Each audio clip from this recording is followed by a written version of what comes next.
right, everybody, welcome back to another episode of the Fearcast. This is the podcast dedicated to OCD and anxiety spectrum disorders, and getting your life back.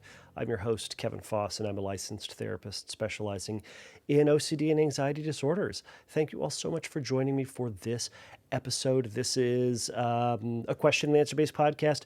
Look, if y'all have questions about OCD, you can't find a therapist. Your therapist is just really weird because they probably are. There's a lot of us that are super, myself, we're all just, they're weird. So if you're working with a therapist, disregard that. If you have questions just about OCD for any stinking reason, you can, and anxiety disorders for that matter. I am all over the place today. You can go over to fearcastpodcast.com and you can send me a message and I will read it, consider it, and likely put it up in a future episode. Now, if you want to skip the line, go to the tippy top of the line, then you can record an audio question. Go over to Fearcast Podcast as well. You can click on the record button. It's at the top right of the page. It's elsewhere on the page. Send me a recording. I'm getting a lot of recordings from that place. It's super easy. Now, it only limits you to 90 seconds, granted, but you can record multiple, I will email you just to double check that you are okay with the terms of use. Just letting y'all know, if you send one, you're getting an email from me. Anyways, send me a question over there. You can also go over to Instagram. I'm Fearcast Podcast over there. You can send me an audio question by sending me a DM. Again, those go to the tip at the top of the list. Today's question started as an audio question. I'm honoring it as an audio question, but the person backed out, didn't want their voice up. I don't do this normally, but I wanted to put this one up here because we haven't had a question like this in a while. So, this is a question from Jeffrey. I'm so tempted to call him Joffrey. It's Jeffrey, and I'm going to go with Jeffrey on this. So it's a really good question. It's a challenging question for a lot of reasons, and we'll talk about that in a moment. But send me a question. We're getting more of those, and it's great. That means we're going to be getting more audio questions. It just adds to the dynamic of it. It makes it more interesting. It shows that there are real people out there just like you who are experiencing OCD and anxiety disordered thoughts. So, yeah. So I don't really have much else to talk about. If anybody is gearing up for the online conference, it sounds like it's going to be great. There's a ton of people going to be up there. The Scrupulosity, the faith-based OCD mini conference is coming up soon. Check that out if religious scrupulosity is your thing. It's going to be great. There's a ton of great speakers up there. And what else is going on? I don't know, but you know what? I threw my back out again today. You want to know how I did it? Stretching. The thing I'm supposed to do to help with my back. Messed up my back. So nothing is safe. Nothing is safe. So live in fear, everybody. I think that's the moral of this story. So if you're doing something you think is helpful, it might not be. That's what I learned today. I don't know what you learned today about life, but that's what I did. So obviously there's tongue in cheek with that. Hopefully by now, y'all know my sense of humor and what I think is funny and what probably just ultimately isn't and is probably offensive. But that's what's going to happen. So it might be a shorter episode today based on that. I did a little bit more stretching to try to undo the stretching that I just undid myself with. And hopefully it will be better. We will see. But don't worry. Hopefully it will go away, because otherwise I have a fun weekend in the mountains where we'd be fishing and walking a lot, and maybe even horseback riding, which is really, really going to feel bad. So here's hoping. All right. Why don't I stop yammering? So today's question, by the way, trigger warning, I guess. You know how much I hate trigger warnings. I'm going to say it anyways, because you never know if you never know who's listening. All right. So we're going to be talking about sex. We're going to be talking about sex-related things and topics related to that. So if you don't want to hear that, or if you don't want the littles in the room to also hear that, turn it off. Okay, we're back. All right. So we're going to go over Jeffrey's question. Jeffrey's question. So I'll go with the question first, essentially what the question is, and then get into it. I'm going to read it today. We've gone over that. All right.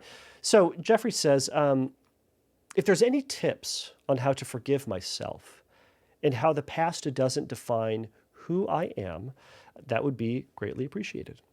I just want to forgive myself and not let the past haunt me forever. Please read below. Jeffrey, I will. So let's get on to it. So they say, it all started at the young age, around 12, possibly earlier. So don't worry, it's not as lengthy as that makes it sound. All right, when I was growing up, a family member once said to me that the fourth child is always gay. Having already dealt with OCD, things like door checking, etc., I already had traces of it. And of course, my anxiety latched on to that comment, since I, as you all guessed, was the fourth child.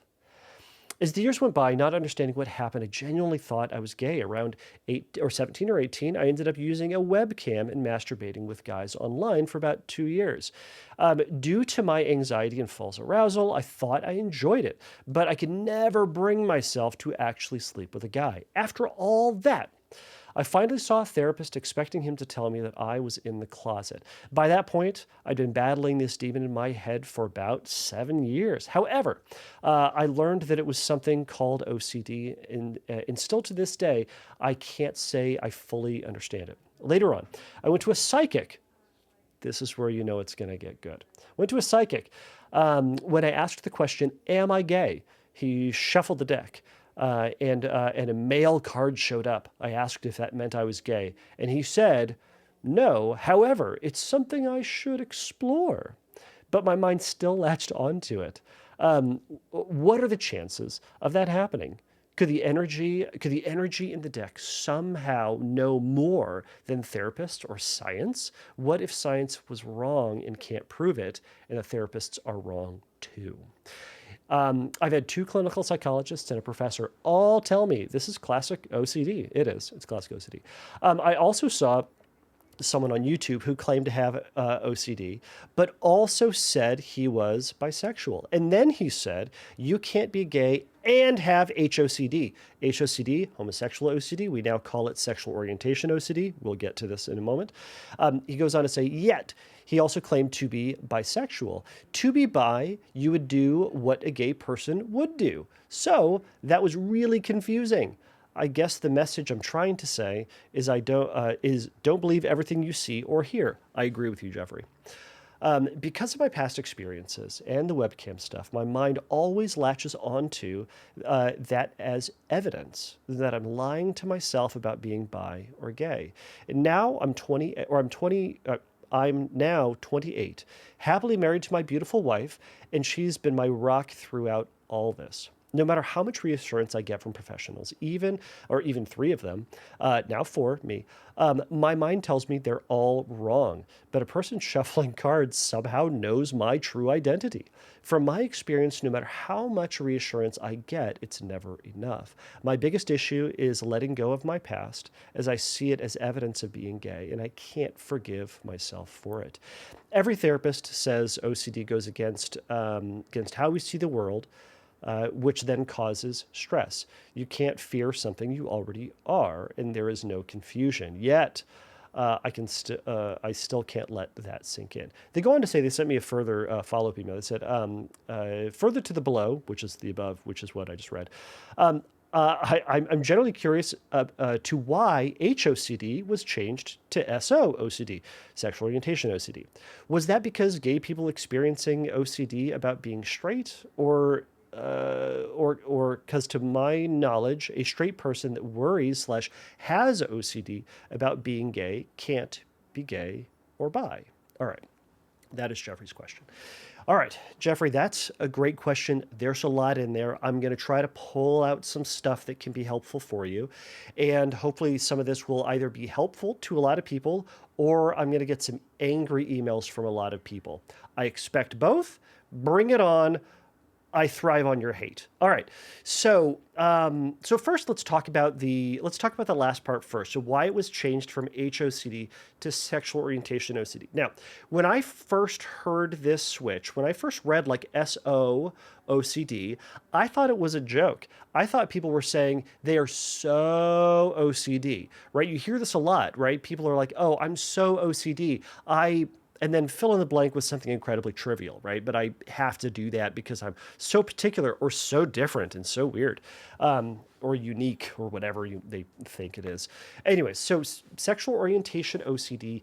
And also, I'll be honest, I think if you listen to past episodes, I was a slow adopter of it because I suppose my worry about it was I didn't want to like constantly change things up or constantly change the names of it to who knows what. But either way, we changed it. And I'm now on board. I am a supporter of sexual orientation OCD. And here's why.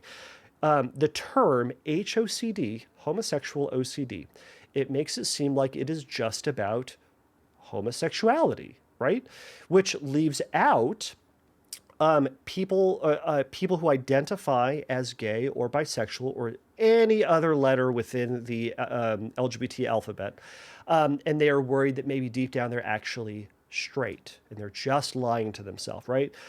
We joked and called it reverse HOCD or straight OCD, but again, we're giving more names to it, right? So it also leaves out things like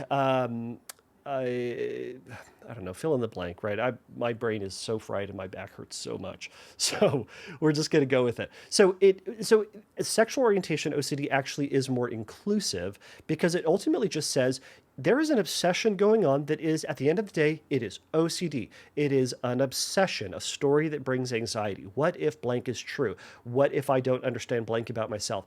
If I do blank, then blank might happen.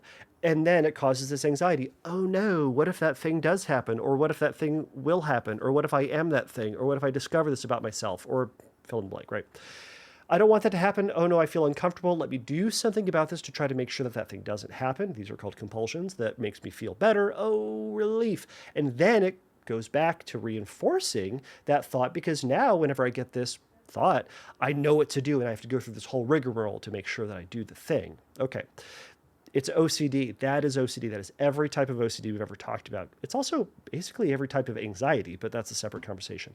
All right. So it's OCD about one's sexual orientation. We can even broaden it out to say it's just OCD about sexually related topics or sexually related information, right? So it can absolutely include somebody who is worried about maybe that they are gay, maybe that they're bisexual, maybe that they're identifying as bisexual, but maybe they're actually gay or actually straight. Maybe they are actually identifying as bisexual or gay, but they're worried that they're straight. You can pick any permutation, but it is an obsession about one's sexual orientation. Now, let me then be clear about it. So, all right, I hope that makes sense, right?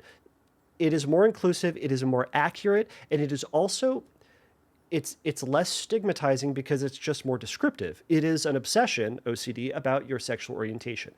That's it. Okay. Now, I'm going to go out on a limb here, and I might get hate about this, but we cannot and should not use the presence of sexual orientation OCD as evidence of your desired sexual orientation, okay? Instead, we want to use your historical desired attraction, not the presence of anxiety or fear as proof of what your sexual orientation is. Okay, now this might bring on the hate, but I've talked to people who say, well, I can't be gay because I have sexual orientation OCD. So therefore, I am absolutely straight. All right. Now, first off, if that worked, great, Mazel Tov, live your dream. But it never works because then their brain goes, well, but what if you are gay? And goes, no, but I have HOCD. See, I therefore, or sexual orientation OCD, I must be straight. We call that in the biz a compulsion, right? You're trying to verify, prove one thing.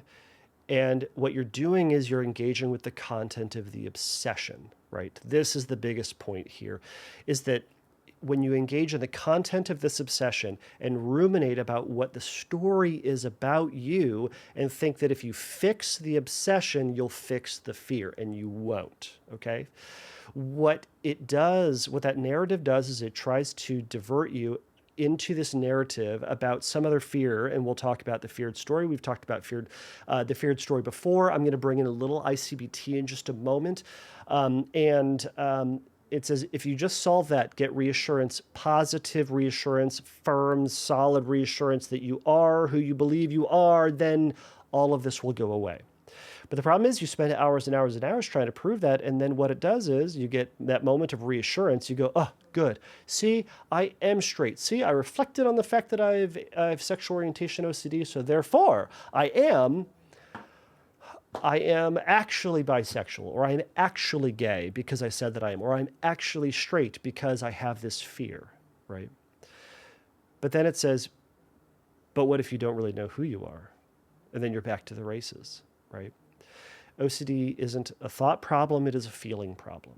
The anxiety is there that is driving you to this rumination, driving you to step out of what you believe to be true about yourself. As you've heard me talk about before, trust your compulsive conclusion, right? It's that thing that you're fighting for. What are you fighting for that you believe so strongly to be true about yourself? What if that were true? What if it were? So if you're, presumably, Jeffrey, you're fighting so hard to prove that you're straight, what if you actually were? What if you believed it? Would you spend any amount of time further ruminating? Would you spend any amount of time going back in the past and playing stories over and comparing it, contrasting it, thinking about what that says about who you are?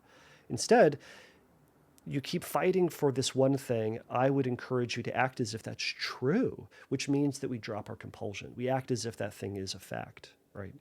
So that's a long, confusing, perhaps, thing, but it's again, we can't be using this the evidence of the obsession as proof of something. Okay, what it's proof of is there is anxiety and rumination, proofs that there is OCD at play. Okay, so we've talked about, well, I've teased a little bit, but I know we talked about in the past what the feared story is. So Jeffrey, I wonder what all of this means for you. Okay. What is the fear for you? Is it that you don't truly know who you are? Maybe you're not who you're, quote, supposed to be. So you're not authentically you. You're supposed to be someone or something or some identity else than you are. Maybe it's that, like, your true self, your true, deep down, real self is just this time bomb that's going to go off and destroy your life somewhere ages and ages hence, right? So therefore, you have to be on the lookout. You have to watch out for and plan for and identify and squash or disprove something that's going to prevent that time bomb from going off, or at least you can get out in front of it and you can, do the, quote, right thing, whatever the story might be. Or is it like you'll just never really know yourself or be confident in who you are? I don't know. And these are all things to pull apart with your therapist. And I'm going to recommend that you work with a therapist if you aren't currently working with one, to help pull some of these things apart that I'm talking about and coming to a place of acceptance with a lot of things. There's a lot of moving parts to this story, right? Let's see here. I don't know if I fully addressed that part. Let's go back to it. No, I think I did. This is the question about, or that point about somebody online saying that they are, what is it? That you can't be gay, or you can't be bi and have HOCD at the same time. Yes, you can. It just means that if you identify as bisexual, if you genuinely recognize that you have an attraction to both men and women, and it doesn't mean that it is exactly 50-50. It might mean that you are physically attracted to one and romantically attracted to the other, or there is a 51% difference, or whatever variation. It doesn't then mean that you are 50-50. It's bisexuality is on a spectrum, as is sexuality is on a spectrum. It gets wildly confusing, and hence why OCD loves it, because there aren't these like firm, strict boxes that people in anxiety love. Humans love boxes and predictability. We just love them. All right. Where was I getting at here? All right, so this feared story. I would encourage you to consider what this feared story is. What is all of this about? What is the worry truly about? You say that you are married. You say that you love your wife. You say, and I'm presuming this is a female identifying, female presenting, perhaps cisgendered. There's a lot of variation we can talk about. I'm going to presume maybe the simplest explanation when you're emailing me this is a biological woman that you are theoretically in love with, that you loved enough or liked enough to get married to, and you say she's your rock through all of this, right? It sounds like you like her. So, so again, going back to what is the fear with all of this, right? I confused myself. All right, let's get on to let's keep going with this. So with this feared story, ICBT, I think, offers a really good discussion about this. ICBT talks about this as the feared possible self, right? So which module is this? I'm forgetting. I think it's 4. It's somewhere in there. The point is that it talks about this, like this fear of who you could be, fear of who you could become. What is this person that's like hidden or deep down that like you're worried you could become this person, so you're desperately working to not be this person, whatever it might be. You can think about like someone who has harm OCD. They have this worry that what if they are actually this very violent person underneath, so they're desperately trying to not do that. So they might avoid knives, avoid violent thoughts, avoid violent movies. They might go the extra mile and try to do extra nice things for people, right? Maybe it's someone who is a very identified religious person, and they have this fear of what if I'm actually, a blasphemer, right? Well, that's their feared possible self. They aren't that presently, but what if they are? What if they deep down they will be, or they'll become this, right? So they're going to go through their life and scrutinize their religious practice. They're going to ruminate about their religious practice. They're going to pray perfectly. They're going to confess. They're going to do all the religious practices perfectly, just to ensure that feared possible self isn't going to come to fruition. So ICBT talks a little bit about the difference between the feared self and the true self, right? Now, the true self, I think, can be an overextension, but it's kind of this like, think about the true self as like the person that you historically have been, like the person that you are working yourself to be. They differentiate that from like the values kind of act-based, like who's the person that we're trying to work into. They'll talk about it as, and someone out there, not some angry person, Bronwyn Stroyer, the person who did my training, she's out there just angry at me for getting this wrong, I'm assuming. But point is that it's like, what's the evidence say about who you are? What does the evidence say about your character, your behaviors, your religious practice, your safety, the love that you have for other people, the attractions that you do have, the relationships that you do carry forward with? What does that say about you? Not these individual pockets of things, these examples, these behaviors, these things. What is the overall story? So I'll just read this from, what is this? Anxiety Specialists of St. Louis. They have a good little article on this, just as a summary. So they kind of differentiate between these two things. What's the difference between the true self and the feared self? They say, true self, you make decisions based on your values, not your fears, right? It says you look at your full history, not one thought or moment. You use context, right? I want to talk about that too. You know that being uncertain doesn't mean that you're dangerous, right? And I'll say this, just because you're afraid of something doesn't mean that you are attracted to it, right? Just because you feel fear and worry and nervousness, so in other words, heightened emotions, is not the same as attraction, right? Two different things. I'll just say this here. A good episode is going to be an episode I did a while ago with Chris Tronsden on sexual orientation OCD. He offers some great analogies and some great things to think about, especially when it comes to that rumination about like, what do these heightened emotions mean about me, and what does attraction feel like? So go check that episode out. I forget what number it is, but it's a Fearcast episode with Chris Tronsden, who's fantastic in every possible way. Go watch his stuff. If you're in OCD land, you've heard of him. He is everywhere. He's everywhere. How is he everywhere all at once? He's probably in the room with you right now. I don't know. He might be here. I don't know. So, all right, feared self. So the feared self is then it's built on from hypotheticals, right? What ifs, doubts, and worst case logic, right?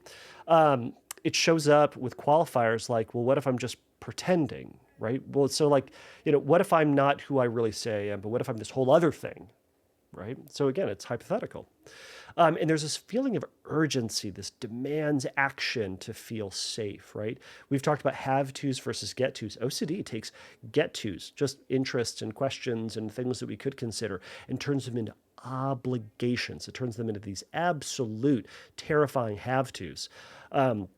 So I love the difference between these two. So Jeffrey, where do you fall in that, right? It sounds like there's an overall story to you that you have historically been attracted to women. Historically, you are currently married to one. Presumably, again, you like them and are attracted to them, and attracted to women enough that you are fighting against this what if that maybe all of that is false. What if all of that's wrong based on these events, right? ICBT goes on, or actually previous to that in module 2, it talks about how this story is built. And I think this is a huge, big deal for you.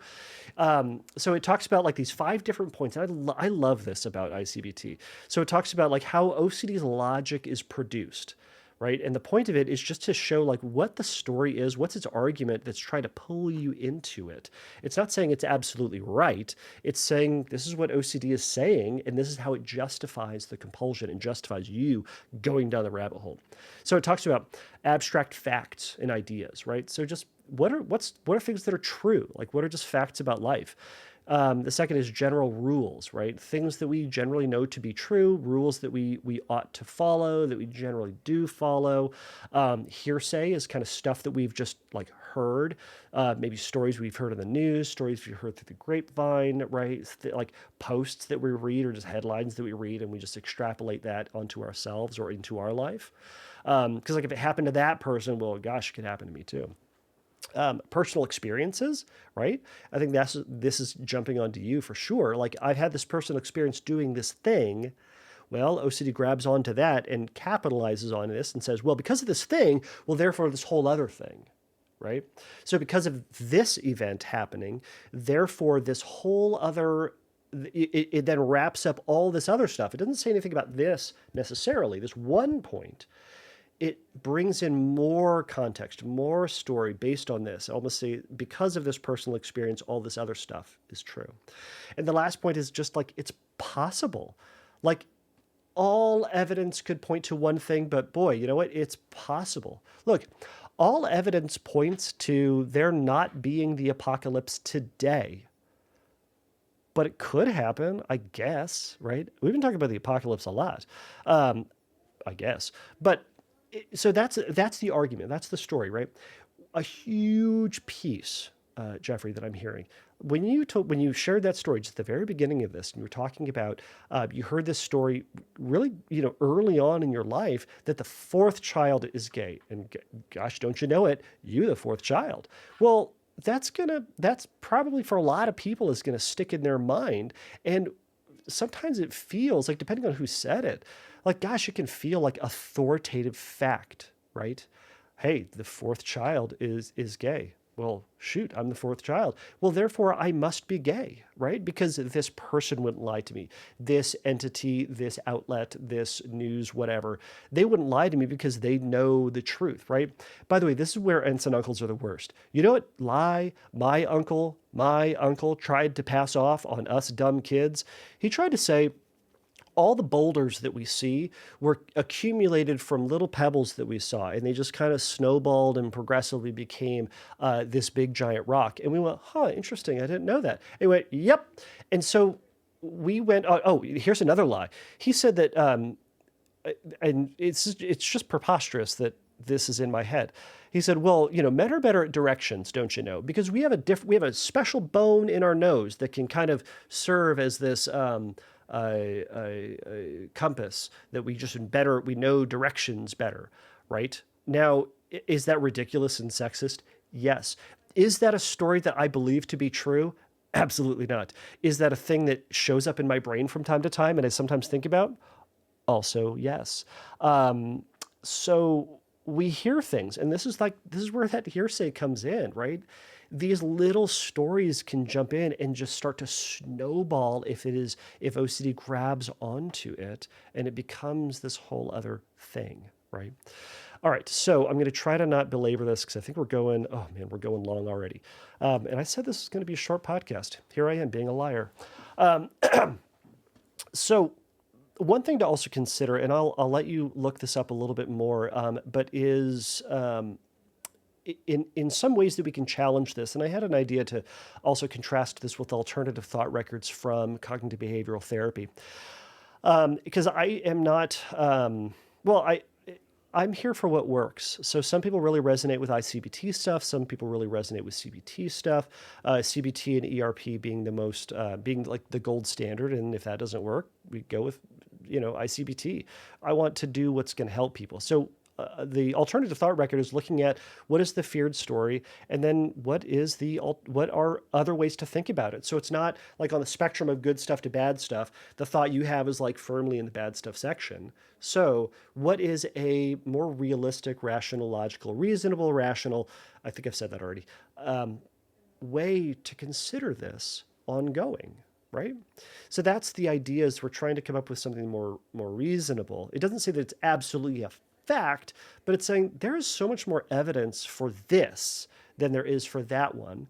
And then we want to act as if the thing that has more evidence and logic and reason and support behind it is more real, right? And generally speaking, that's how we live our life, right? But OCD wants to grab onto the minuscule, hypothetical, possible, really remote possibility and say that is more likely and reasonable in your life. So that's one of the ways we can challenge this. But part of this, I would also encourage you to look up arousal non-concordance, right? You talked about this point where if you said like 17 or 18 and you were masturbating with other dudes online using a webcam. Now, there can be, and this is the part where I would encourage you to process this with a therapist and not just listen to some podcaster who doesn't know you, doesn't talk to you, can't process and expand upon this with you, is that with arousal and sexuality, there can be things that are arousing, but we are not into the entirety of it, okay? There can be points of, all right, masturbating with other guys. That doesn't then mean that you are inherently gay. There can be aspects of that you found arousing, but that you don't want the entirety of, right? It talks about these things that are like, it's the accelerators towards arousal, and there are these brakes of arousal, like that, like stop the whole train from moving forward. And perhaps there was part of that you found arousing, and perhaps part of it that you found unarousing at all. And why I bring that up is not to give you more crap to ruminate about, but is to talk about and look at that situation and say, well, we need to look at that story that your brain is saying from this personal experience, right? Go back to the ICBT bit. This personal experience the story is, it says this grand thing about you. I wonder if it does. If it does it or does it not? And part of that is we want to look at the parts of it, not the entirety of it, and make that story bigger. But there's a part of acceptance to say, I might have liked this bit, but that doesn't mean this other bit is true about me either. And I know that there are going to be people out there who are going to be angry at this conversation or are going to be triggered by it. But this is what therapy is about. It's looking at those things and challenging it, and then looking at how do we sit with anxiety, fear, discomfort with that, and make space for the reality that this seems incongruous with us, or incongruent with who we believed or what we believed to be true about sexuality and ourselves. And trying to find a way to live the life of value, live your true self with this as a fact about who you were and what you had done. I'll give you a really, really bad comparison, okay? So a really bad comparison is, I like shooting guns, all right? Guns are super fun. To my non-American listeners, you're going, well, of course you do. You're American. Of course you shoot guns. You probably have a gun with you right now. Chris Stronston is hiding in your office with a gun. I don't know. Probably not. But but maybe. it's super fun. I like precision sports, so archery, darts, those sort of things, super fun. Guns are just another version of that, right? So I like that component to it, but I don't like a lot of the other gun culture stuff that's associated with it. Now, if by your brain can wrap those things up together and say if you like one you like the rest of it, but what we want to try to do with parts of our life is to also say I can like this bit but I don't have to like this bit. I can identify with this bit, but this whole other bit I do not have to own as who I am at all, right? So we can, what part of this are we accepting and what part do we not have to accept? Okay, that is one thing I will encourage you to pull apart further with a therapist, to talk through with somebody, not to just go up in your head and to ruminate for another 100 hours. Okay, so, all right, let's get to this bit. How can you let yourself off the hook? What was the specific thing? How can you forgive yourself?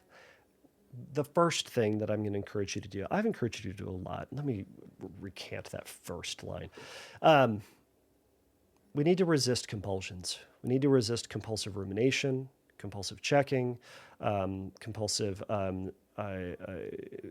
thinking about who we are, what we are, comparing the past, right? There are some great articles out there. Go check out the book from Lauren Rosen about mental compulsions. That will probably be a great resource for you. I should have Lauren on again to talk about that book.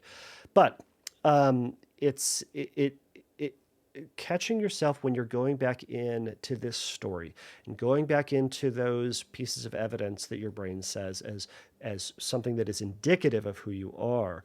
Catch yourself in that and resist furthering into that story. Resist furthering into that obsessive, that the OCD bubble, as the ICB-2 will call it. I call it OCD land. Resist getting into that narrative because it's not going to get you anywhere. You've already thought about it and it hasn't produced the result that you want, right? Instead, I want you to acknowledge that there's this urge, this temptation, this desire to get into that, to satisfy something, to get to an understanding of. And I wonder if, as you said, it's to forgive yourself, to let yourself off the hook. I wonder also, you said forgive yourself, but of what, right? Forgive yourself of the past. Forgive yourself of making choices at a time in your life that perhaps you would now do something different, that you now regret. That, but in the context in that moment, you made a choice based on certain things. I don't know what those things were. You mentioned that you felt anxious and you felt you didn't use the word confused. Due to my anxiety and false arousal, I thought I enjoyed it, right? I thought I enjoyed it. What you're telling me is that there was at a time that you thought that was enjoyable, and that times have changed and you changed your mind. So there was putting that into context. It doesn't reflect who you currently are, who you're trying to be, who you desire to be at this point in life. I think this is an incredible point, and this is where real event OCD can jump in, and some of the lessons from that. It's acknowledging that we do make choices based on the context that we're in, and sometimes we regret those choices, right? But those individual choices don't then mean that's who we are or what we're about. It's that sometimes we make choices that we would do differently. So I would encourage you to resist the effort to go back in and shame yourself, punish yourself, beat yourself up for these choices, if they are choices that you no longer stand by. But acknowledge that they were part of who you were and a choice that you made at a time, but that they are two different things. You are not your experience, and that experience is not a defining characteristic of everything that you are or will be, but it's part of you, right? I played baseball once, or not once. I played a season of baseball in like elementary school. It does not mean that I am a baseball player. I swam in high school and did pretty well, and I liked it. But you know what? I am not a swimmer, right? And we could go into all the regrets that I have, and trust me, they are legion. But they are not who we are. It's who we are trying to be. Remember that definition of our true self, right? It says you look at your full history, not one thought or moment, and you use context. It's important. A compassionate phrase may be helpful here, and I'll just give a quick one that I jotted down. So a compassionate statement and encouragement that you could offer yourself is, I'm allowed to make choices in life that I later regret or would do differently. And my past regrets do not make me who I am, but my continued efforts to craft who I am and who I have been over time is what makes me, me. So it's acknowledging you're working on being this person and that this is thing from the past, but dwelling on that, ruminating on that, and spending your time in that doesn't move you further forward. It just keeps you stuck in that past. So I think that's all I'll say at this time. So, Jeffrey, I hope this helps. And I can certainly appreciate that the worry about sharing your voice on the podcast. And I will also say to everybody else who does share their voice that it takes a point of bravery to share your voice. And I and the other listeners appreciate that. And Jeffrey, I know this has been a scary question to ask, and that's why I also wanted to answer that and give you some stuff to think about. Will this podcast and will my saying this is OCD eliminate it? No, it won't. What will help is by acknowledging that there are these thoughts and there is a temptation to pull into this or go and separate from your life, your present life, your values, what you're trying to do, and go into this narrative to solve it and to understand it and to put it to bed or quiet it down in order for you to live your life. But instead, it's going to be an and. There will be this thought and there will be an awareness or a reminder of the past, as we all have. I remember there's a funny meme of Yao Ming, who's a basketball player who's incredibly tall, in a crowd of people who are not incredibly tall, and it's like all the crowd is like the label is like all my positive experiences and happy memories, and then it's like Yao Ming, the one that like obviously sticks out. It's like that. It's the caption is like that one thing I did in junior high. Or that one time I misspoke. I'm forgetting it. I'll try to put it up here somewhere on the visual for you all. But that's kind of what happens with our brain. It reminds us of that thing from the past and goes, that thing is who we are. That's what we're about. I get those from time to time because it's human and it sucks. But we're acknowledging that it's there. We let it go. We're not trying to get stuck in it. Instead, keep moving forward into your values. So again, Jeffrey, hope that was helpful. Everybody else out there, hope that was helpful. So until next time, everybody, take a risk, challenge yourself, and don't take your brain too seriously. Bye.